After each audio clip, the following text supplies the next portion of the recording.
where rain is not in the forecast, as it's a beautiful day here in Atlanta, albeit a hot one. Tonight's the start of a 4-game series versus the San Diego Padres.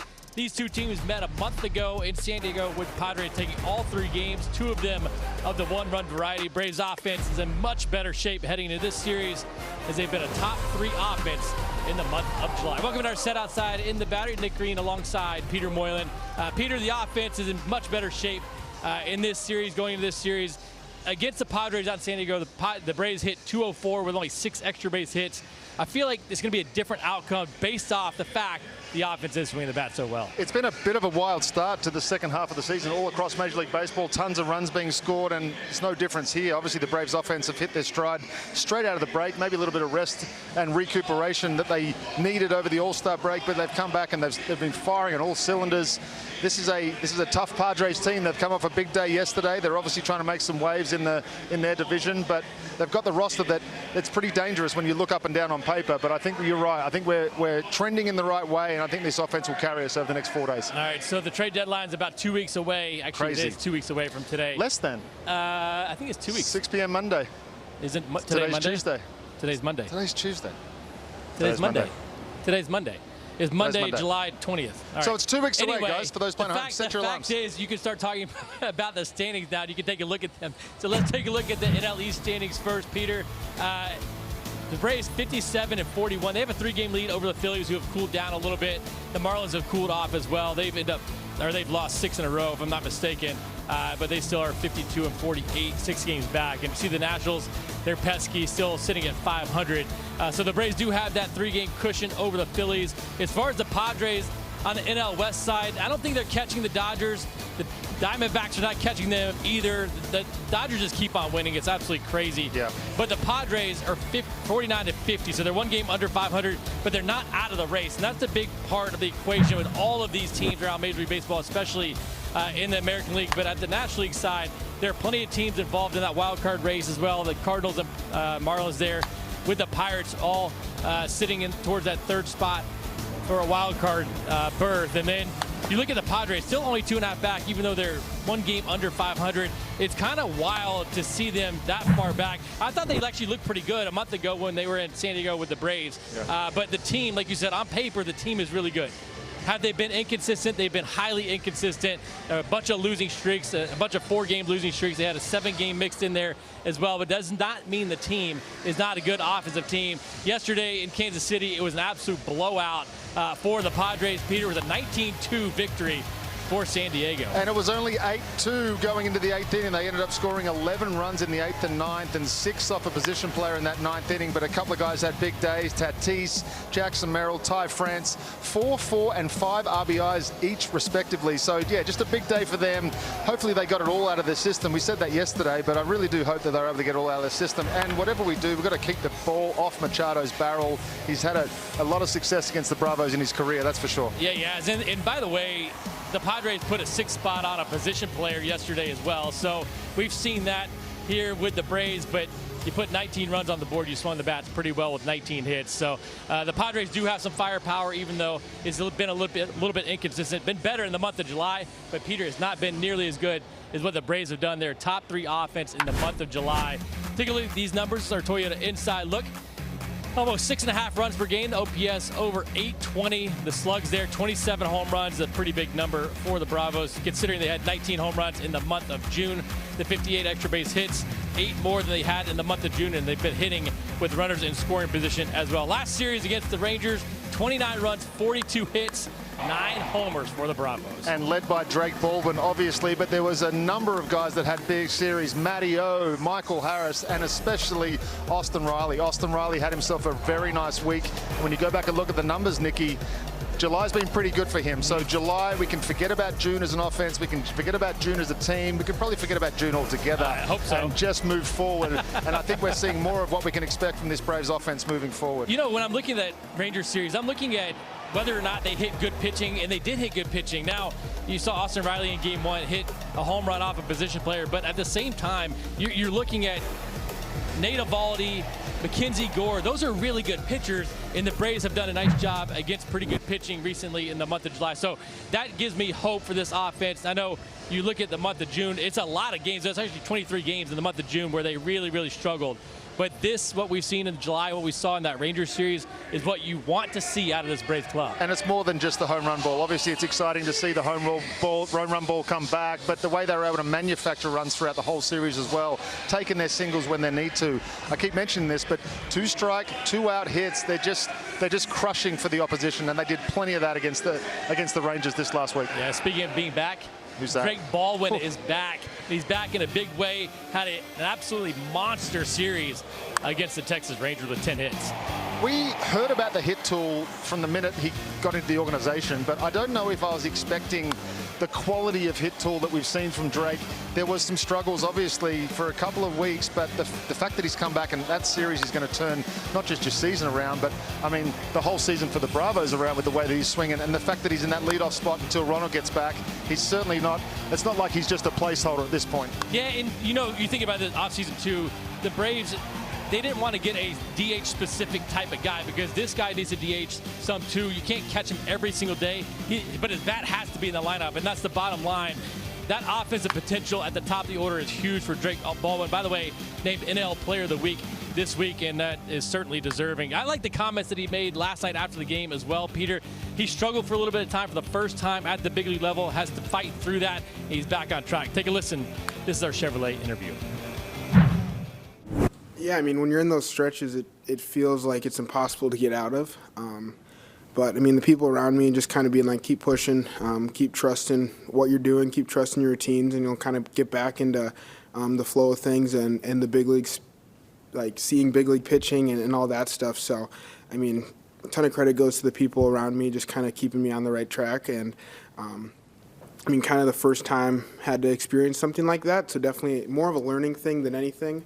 It's just going in there day in and day out, pitch by pitch, and just trying to be as locked in as possible with the best plan I can have. And, I mean, you can't really search for results. I think it's more about the process of everything, trying to hit the ball hard, trying to hit a good pitch, rather than just trying to swing at everything and, like, get a hit. Because I feel like that kind of, looking back on it during that little bit of a slump, it was like I just wanted to hit. And it's like when you try to do that, you start chasing, you start swinging at bad pitches, you start having weak contact that doesn't help the team win. And I think just getting back to focusing on the process and just trying to hit the ball hard or hit good pitches, so you take your walks and stuff like that, and then the results come from there.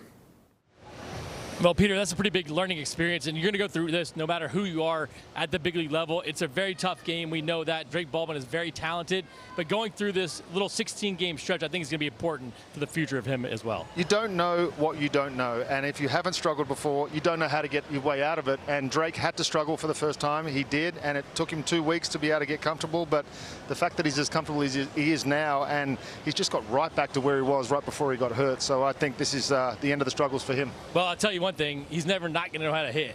Sure. I certainly know that. It's been a great little stretch for him since he's come back off the IL. It was a struggle for the first 2 weeks, but he's been absolutely locked in for about a week and a half to 2 weeks. Time for our first break here on Braves on Deck. This is the first of 4 games against the Padres. It's Monday, and we're Braves on Deck. Brought to you by Chick-fil-A, home of the original chicken sandwich. And by Comcast Business, all in connection and protection your small business can rely on. No one does business like Comcast Business.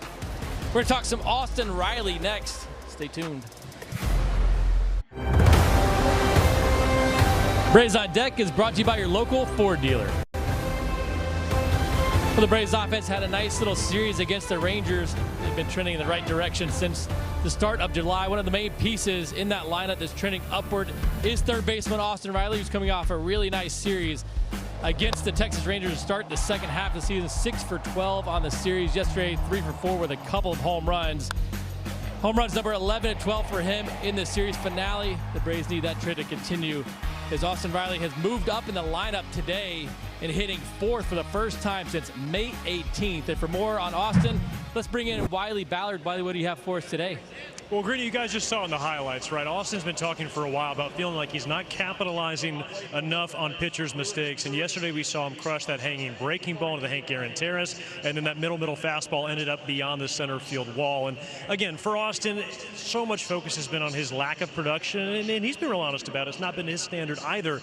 But I did have a chance to ask him what was the key over the All-Star break. Did he do anything special, anything different to try and get his swing right? No, I actually didn't do anything over the break. Just more of a mental break.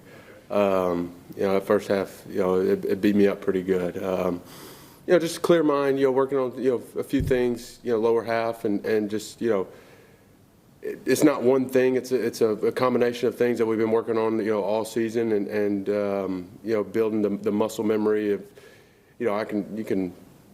you can do the right moves in the cage and everything looks right, and then you get out there, face 100 and it's tough to repeat those movements. So without thinking about them. So when you're thinking about mechanics and trying to hit 100, it's hard. So being able to build some muscle memory there on a few things, and like I said, going up there and just focus on what the pitcher's trying to do. It's encouraging.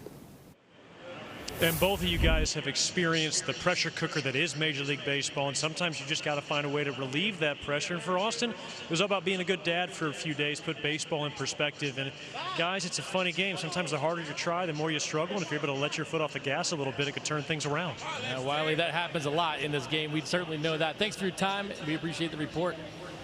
All right, Peter, for the Delta asking this question, is it really as easy as just shutting it off for a couple of days? I think for someone like Austin, who's been through the first half that he's been through with the pressure that he's put on himself, yeah, it is just simple as just going home, relaxing, getting away from the game a little bit. We are here every single day. There's no secret to that. Even on the days off, you're usually trying to work on something or you're looking at video. You never really take a break during the season. So that All-Star break was a perfect time away from him. Spend some time around your kids, chase them around the pool. I'm sure by this stage, he's definitely got a pool in that house. So you've got to chase him around the pool. You just got to relax. You just got to take your mind off the game for a couple of days. And look, I don't think that's the be-all and end-all. He's still clearly working on stuff every single day. But for me, this is a little bit of pressure off the shoulders. He can start to relax a little bit and try to, like he says, not think of his way through at bats. Just go back to feel, which we know he has and we know he's shown, especially over this last week. I think the toughest part with all this is when you struggle for a long period of time, you feel like you're letting the team down. You're letting yourself down. You're letting the fans down. And when you go to the park every single day, you feel like all eyes are on you to turn things around. And that's a tough thing for guys to handle mentally, even if you know you could do it and you have the confidence to get it done. Now, when you look at mechanics, you start thinking about mechanics, that changes your approach. And I said this before with him too, is I felt like he was thinking so much about mechanics that the approach went kind of by the wayside. You still have to think about the approach. You have to stay with the same idea of what you want to do and accomplish at the plate. And for me, in those tough moments, shutting it off is very hard, but if you can do one thing a day to help your team win, I think that goes a long way into kind of getting back on track. Absolutely, and for him, it's not through lack of work. We see him out there every single day. He's trying to get things right, and he's also making adjustments, and it's hard to make adjustments at the big league level on the fly. So the fact that he's had this time off, he's come back, he's starting to swing the bat a little bit. It's confidence too. Once you come through, you have a couple of weeks where you can get confident again. It all comes back, and it's like muscle memory. You just start to feel right again. Well, I'll tell you this. They're pretty confident in him right now. He moved up to the 4th spot today after hitting 7th for quite a while in this lineup.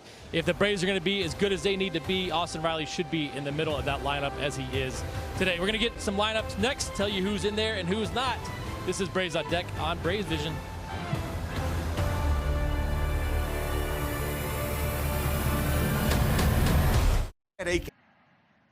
One of the things I'm proudest of is my support for Children's Healthcare of Atlanta. They show up every single day for kids, and now I'm asking all of you to do the same.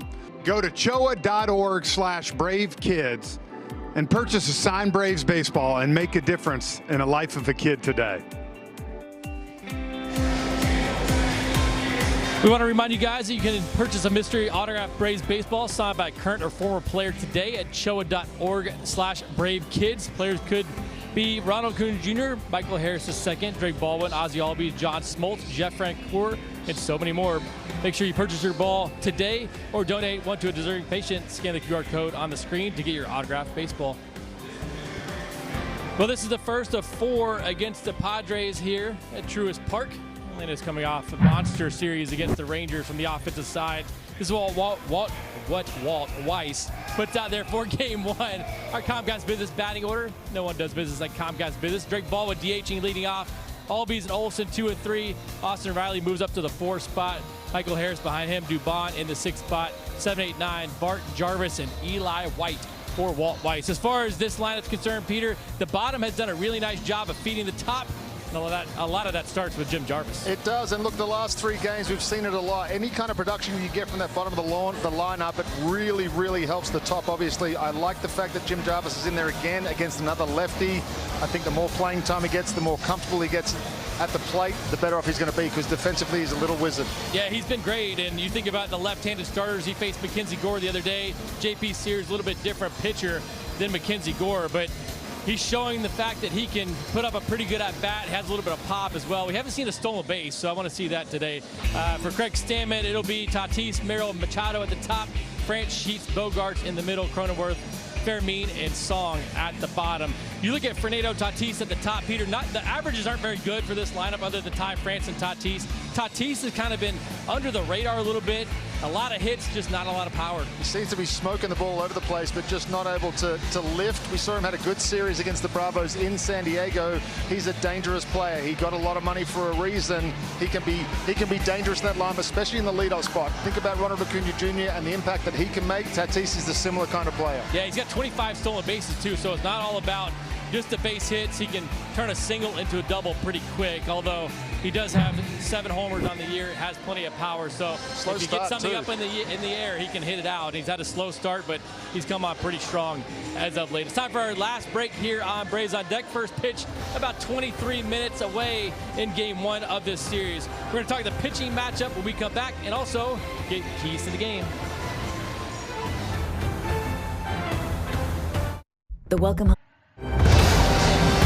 Welcome back to Braves on Deck. This is Braves Padres Game 1 of 4. The Braves bullpen's been pretty taxed over the last couple of days.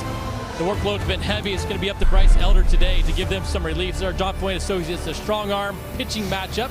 Elder's on the mound for the 19th time, 5-6 with a 4.12 ERA.